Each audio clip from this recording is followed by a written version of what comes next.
You do anything to keep your vehicle happy. Let's make sure it stays running smoothly. With eBay Guaranteed Fit, you'll find the right parts that fit your vehicle the first time. From air filters to headlights to batteries and bumpers. When you see the green check, you know that part will fit. Get the right parts at the right prices. Head to ebaymotors.com. Let's ride. Eligible items only. Exclusions apply. This is Optimal Relationships Daily, episode 1775, Using Healthy Conflict to Improve Your Relationship, by Dr. Susan Chanderbhan of ChandPsych.com. Hello, everybody, and thanks a lot for joining me once again. I'm Greg Audino, your host and narrator here on ORD. It's good to have you here with me today, this time for a post I'm sure we can all benefit from. So conflict is a normal part of all relationships, but it doesn't have to come with all the negative connotations that we might associate it with. So today, listen in for tips on how to adopt a healthier relationship with conflict as we optimize your life. Using Healthy Conflict to Improve Your Relationship, by Dr. Susan Chanderbhan of ChandPsych.com. Most people don't associate conflict with anything good. Some people even do whatever they can to avoid it, especially in relationships. But a relationship without conflict is likely one that is heading for trouble. The healthiest, happiest couples are often the ones who know how to handle conflicts the right way.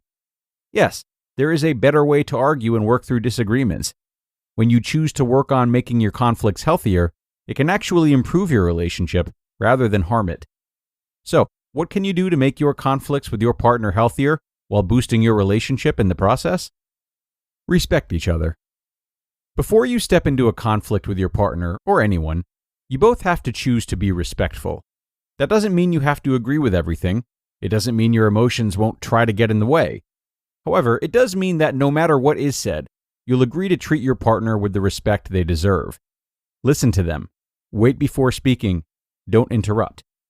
Adopting an attitude of respect lets both of you know where you stand before the disagreement even begins. You might be surprised by the powerful impact respect has, especially in an argument or moments of conflict.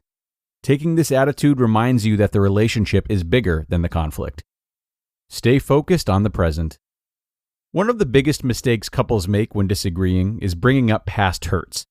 Those tend to sting, especially if you've previously told your partner that they're forgiven, or vice versa. Bringing old arguments into a new conversation won't get you anywhere. It will drag out the existing conflict and turn what might be a small disagreement into a much larger argument. Stay focused on the present. Only talk about the issue at hand. If there are other unresolved issues within your relationship, bring them up at a different time and agree to talk about them as a couple. Don't wait until you're already in an area of conflict to start bringing up old issues. Stay focused on specific behaviors and their impact. Stay away from always and never when talking to your partner. These words put people on the defensive. Often they either escalate conflicts or people shut down when they hear them. Focus on specific behaviors and how they landed for you. Talk about words or actions and how you felt. When X happened, I felt blank. Don't engage in mind reading.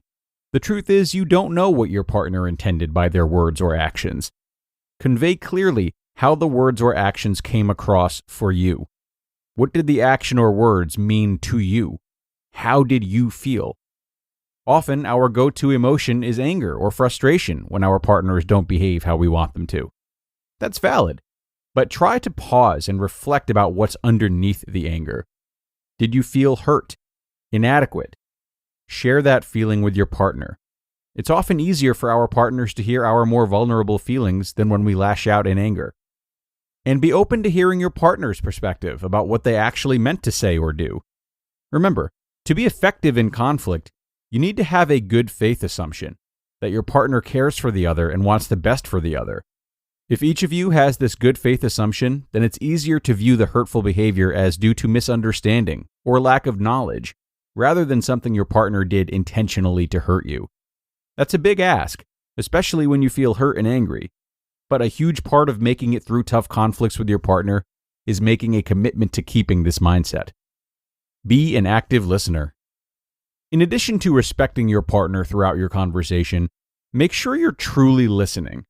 That requires more than just hearing what they have to say. Being an active listener means understanding what they say too. Look them in the eye, nod, use nonverbal cues to let them know you're paying attention, and don't hesitate to ask questions for clarification. Often when we listen, we focus a lot on content. You said, you did, this happened, etc., and have a hard time hearing the underlying emotions our partner is trying to express. Instead, listen for your partner's feelings. Listen for what things mean to your partner and how things impact them. Taking this approach will help you truly understand your partner's perspective. When your partner knows you're truly listening, they'll be more likely to do the same in return. It's much easier to resolve a conflict and build intimacy when both of you are willing to understand each other's needs. Remember, you're on the same team. Conflicts can threaten to drive a wedge between you and your partner. If you let the conflicts grow, that gap will widen, and you'll become more disconnected. It'll be harder for you to both remember one very important thing. You're on the same team. You might not agree on everything. Maybe you have different opinions on various subjects. Maybe you disagree on how to accomplish certain tasks. But at the end of the day, you both want what's best for your relationship. When you keep that in mind, you can approach conflicts differently. You're less likely to feel attacked by what your partner thinks or what they have to say. You'll even be more willing to work things out together, rather than feel like there must be a winner each time you disagree. Conflicts in your relationship don't have to be a bad thing. When you approach them the right way and resolve to respect each other, there aren't many things you won't be able to work out as a team. Keep these ideas in mind to make your conflicts healthy. It may sound strange, but conflict is important for a healthy, growing relationship. Conflict helps you understand your partner better, their needs, their desires, and sore spots. And ultimately, this knowledge will strengthen your relationship. You just listened to the post titled, Using Healthy Conflict to Improve Your Relationship by Dr. Susan Chanderbhan of ChandPsych.com. So, you open Google Chrome on your phone, you're hunting for a super rare first edition vinyl of a band you're obsessed with, when you're supposed to be working. But this site you tapped on seems pretty shady. And Daryl from IT just jumped up from his desk. Oh no, he's coming your way. It's a good thing built-in malware protection keeps you safe and sound. Not from Daryl, though. Sorry. There's no place like Chrome. Download Google Chrome on your phone. The new 2023 Ford Escape is the perfect getaway car. Featuring an available 13.1-inch center stack screen, 360-degree camera, and Bang & Olufsen sound system and spatial flexibility for extra legroom. The new 2023 Ford Escape. Learn more at Ford.com. Some models, trims, and features may not be available or may be subject to change. And thanks so much to Dr. Susan for this one, a post that I sure hope helps couples to look at arguing in a new light. Even in otherwise healthy relationships, we often have the expectation that arguing is bad, that it's like a fight or a battlefield.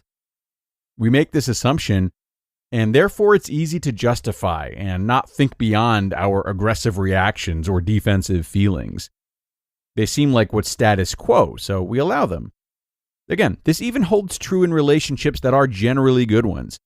But this doesn't have to be the case. Although arguing may be hard to avoid altogether, that doesn't mean it has to be, or that it's an excusable means of lashing out when it does happen. Combative arguments don't need to be brushed off as normal. Instead, let arguments be normal, but choose to focus on their quality more so than their quantity. And if that's hard for you, then you might ask a separate question of where this resentment comes from and why you feel you just have to hold on to it and wait until a disagreement to express it. Certainly, that's not an ideal way of approaching conflict, and it might address poor relationship health that, again, you just wrote off as normal up until now. So think about how you tend to address conflict, why that might be, and if implementing some of Dr. Susan's ideas today could be helpful for you. That's going to bring us to the end, though, everybody. Once again, I thank you for being here and listening until the end. We could not do this without you. So have a terrific rest of your day, and I'll talk to you again tomorrow, where your optimal life awaits.